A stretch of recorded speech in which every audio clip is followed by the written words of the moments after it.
संपत्ति अंतरण अधिनियम की धारा 35। धारा 35 में निर्वाचन के सिद्धांत का उल्लेख किया गया है।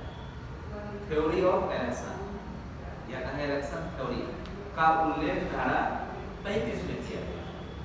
निर्वाचन का सिद्धांत हम भारतीय उत्तराधिकार अधिनियम 1925 में भी पढ़ते हैं, जहां पर इसका उल्लेख धारा 180 से धारा 190 के बीच में निर्वाचन के सिद्धांत का उल्लेख किया गया। टीपी में धारा 35 बोलती है कि जहां कोई व्यक्ति एक ऐसे संपत्ति को अंतरित करता है जिसे अंतरित करने का उसे कोई अधिकार नहीं है कि जहां कोई व्यक्ति मतलब एक संपत्ति है सुल्तानपुर का खेत, जिस संपत्ति का मालिक जो है वह सी है, जिस संपत्ति का मालिक कौन है वह सी है, वह संपत्ति को ए जो है बी को अंतरित करने की प्रविष्टि करता है, उल्लेख करता है। मतलब सी वाले संपत्ति को ए जो है वह बी को अंतरित कर रहा है। अब से निर्वाचन के सिद्धांत में फिर लिखा है कि ए और बी के बीच जो अंतरण का संव्यवहार हो रहा है, उसी अंतरण के संव्यवहार के एक भाग रूप में ए जो है सी को कोई संपत्ति का फायदा प्रदान कर रहा है, वो संपत्ति का फायदा प्रदान कर रहा है। फायदा क्या हो गया? अगर सुल्तानपुर का खेत की कीमत 800 रुपया है तो वह 1000 रुपया का सी को दे रहा है। अब निर्वाचन का अधिकार यहाँ किसको मिला है? सी को। अब सी को यह चुनाव करना होगा, निर्वाचन करना होगा कि ए सी के संपत्ति को जो ए ने बी को अंतरित किया है, उस अंतरण को या तो स्वीकार करें या उस अंतरण से वह अस्वीकार हो, विसम्मत हो। अगर वह उस अंतरण को स्वीकार करता है तो उसके बदले में जो अंतरक ने संपत्ति के स्वामी को जो फायदा दिया है, वो फायदा को वह रख सकता है, उपयोग कर सकता है, कुछ भी कर सकता है। अर्थात संपत्ति के बदले में जो उनको लाभ मिला है, वह लाभ को रखेंगे तो संपत्ति को वह क्या करेंगे? त्याग देंगे, तब संपत्ति को वह छोड़ देंगे। मतलब लाभ रखेंगे तो संपत्ति को छोड़ेंगे। दूसरा उनके पास ऑप्शन है, अगर वह संपत्ति रखते हैं तो उनको लाभ को छोड़ना पड़ेगा, नहीं तो उनको लाभ को क्या करना पड़ेगा? छोड़ना पड़ेगा है। तो इसी को हम कहते हैं निर्वाचन का सिद्धांत, जिसमें से दो अधिकार में से एक अधिकार को चुनना निर्वाचन का सिद्धांत कहलाता है। आया? अब लिखा है कि अगर कभी जहां अंतरक ए सी के द्वारा निर्वाचन के अधिकार का प्रयोग करने से पहले ही जहां अंतरक की क्या हो गया? मृत्यु हो गया। मतलब सी ने अपने अधिकार का प्रयोग नहीं किया, लेकिन अधिकार का प्रयोग नहीं करने के पहले ही अंतरक जो ए है उसकी मृत्यु हो जाता है। या उस कंडीशन में क्या हो जाता है? तो उस कंडीशन में जो ए के पास और बी के पास क्या विधिक राइट्स है, यहाँ पर लिखा ए और बी के बीच दो विधिक राइट्स का सृजन होता है। पहला सृजन हो गया अगर अंतरण क्या हो गया? अंतरण अगर क्या लिखा है? प्रतिफलात किया गया है, एक अंतरण बिना प्रतिफल के किए गए। लेकिन जहां अंतरण बिना प्रतिफल के किए गए, विदाउट कंसिडरेशन से किए गए, तो उस परिस्थिति में क्या हो जाएगा? बिना अंतरण के किया गया, तो उस परिस्थिति में जो निराश अंतरित है, कौन है? ये जो निराश अंतरित है उनको संपत्ति के कीमत के बराबर रकम तक एक जो विधिक प्रतिनिधि होगा वह क्षतिपूर्ति करने के लिए वह दायी होगा, पहला चीज। लेकिन जहां अंतरण प्रतिफलात किया गया है और अंतरण प्रतिफलात होते हुए भी निर्वाचन के अधिकार का प्रयोग करने से पहले अंतरण अगर मर जाता है तो अंतरण के जो विधिक प्रतिनिधि होंगे वह संपत्ति के कीमत के बराबर रकम तक बी को अर्थात निराश अंतरित को क्षतिपूर्ति करने के लिए क्या होगा? वह दायी होगा।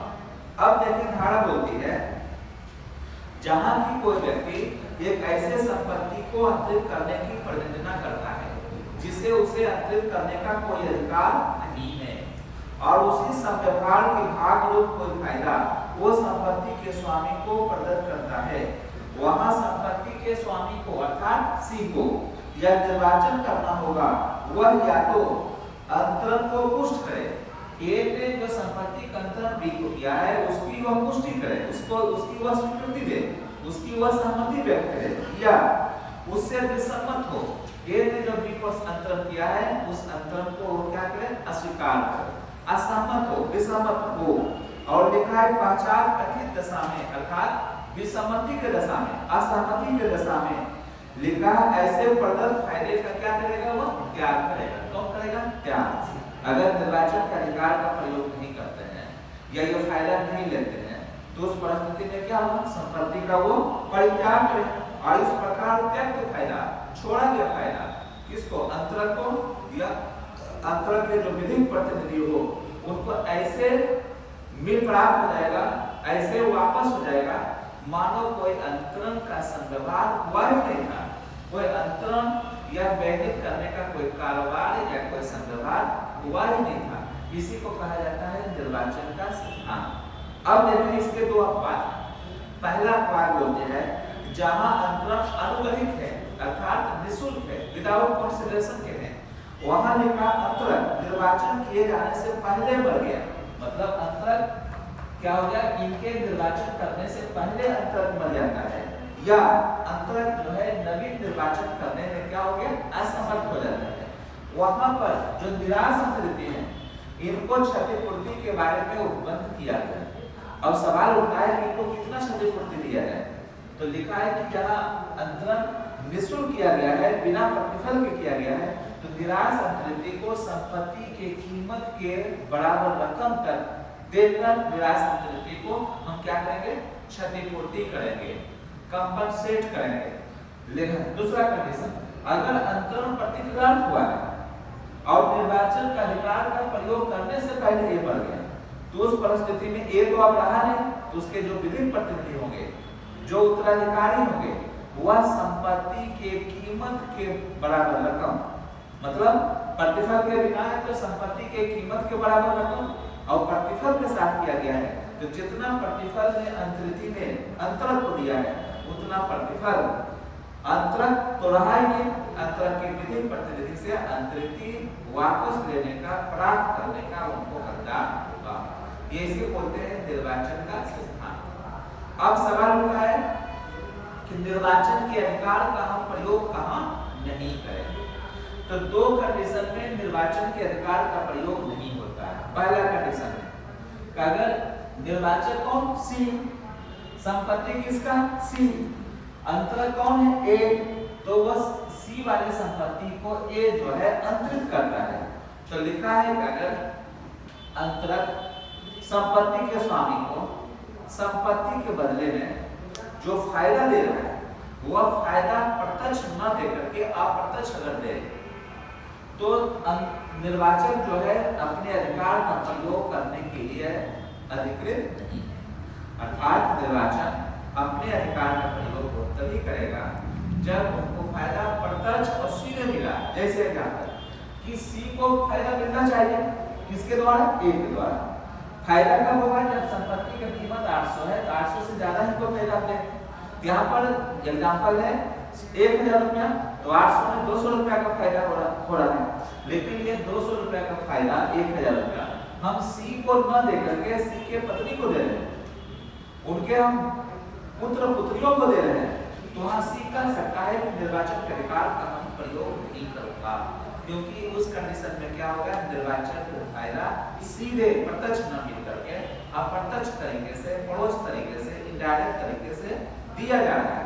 तो निर्वाचन अपने निर्वाचन के अधिकार का प्रयोग करने के लिए अधिकृत नहीं। पहला कंडीशन। दूसरा कंडीशन बोलती है कि अगर निर्वाचन को कोई फायदा अगर एक हैसियत में दिया जा रहा है तो एक हैसियत में वह फायदे को स्वीकार कर सकता है और दूसरे हैसियत में फायदे को वह क्या करता है, अस्वीकार भी कर सकता है। तो अगर मान लें कि निर्वाचक जो है वह अवैध व्यक्ति है, निर्वाचक क्या हो गया, अवैध व्यक्ति है, तब तो वह निर्वाचन के अधिकार का प्रयोग कर ही नहीं सकता है। तो उस परिस्थिति में सी के लिए मान लें एक्स नामक व्यक्ति को हम क्या कर दिए, संरक्षक नियुक्त किए। क्या कर दिए, संरक्षक। तो एक सी का जो एक्स संरक्षक है इसकी दो हैसियत है, एक हो गया इसका संरक्षक की हैसियत आय हो गया उनका व्यक्तिगत हैसियत। तो ए जो है संपत्ति के बदले में सी के संरक्षक एक्स को जो दे रहा है, तो एक्स जो है वो फायदा एक संरक्षक की हैसियत से अस्वीकार भी कर सकता है, लेकिन पर्सनल व्यक्तिगत हैसियत से वो फायदा को एक्सेप्ट भी कर सकता है, स्वीकार भी कर सकता है। अर्थात संरक्षक की हैसियत से वह अस्वीकार कर सकता है, लेकिन व्यक्तिगत हैसियत से वह क्या कर सकता है, स्वीकार भी कर सकता है। तो इस दो कंडीशन में निर्वाचन के अधिकार का प्रयोग करने की आवश्यकता नहीं है। यह हो गया निर्वाचन का सिद्धांत। इसमें 4 अपवाद है, तो ये बड़ी लंबी चौड़ी धारा है, तो लंबी चौड़ी धारा हम जो है नहीं बाद में फिर इसका डिस्कस करेंगे।